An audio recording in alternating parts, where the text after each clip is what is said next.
Well, I set up my own company just over a year ago, and as an M&A consultant, in 1 year, I have done more work and concluded more deals than I did in the last 3 years combined prior to that.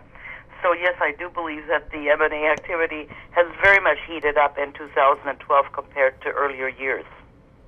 Now, the reasons for that, I should go into it a little bit for you. The demographics, of course, everyone always reads and talks about the baby boomers, so that's a given. That's one of the major reasons. However, in addition to that, the brokers I'm finding now are, more of them are getting involved in planning their succession, whereas in the past I think they've been a bit more lackadaisical about it.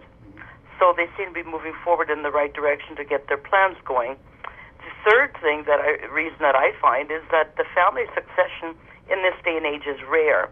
The 40-year-old, children that have grown up in the business, or the parents want them in the business, just don't want to be saddled with the debt of ownership. And secondly, I don't think they want to be saddled necessarily with the responsibility of ownership in the industry. So, as a result, we're seeing more and more brokerages really being brought into the marketplace.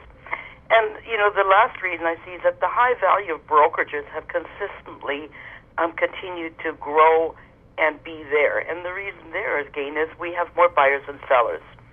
So for all those reasons, 2012 has been a very heated, year in the brokerage side. Now, I reviewed your website, and let's get into the industries that are connected and related to the insurance brokerage sector. And, you've got the insurers, you've got the restoration companies, and various other industries that are connected. And when I did some research on your website, you've got a great section called Sales and the Merger and Acquisitions. What I found was, and if I'm right on my number count, you highlighted 45 major acquisitions in the various industry-related sectors.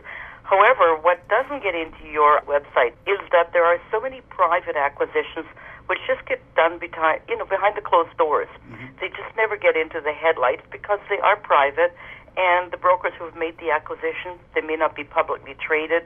They don't want it known that they have just acquired. For example, some of the credit unions have divested their insurance offices. Well, it's not necessarily always public knowledge that this is going on behind closed doors. So, again, that's the 2012 history.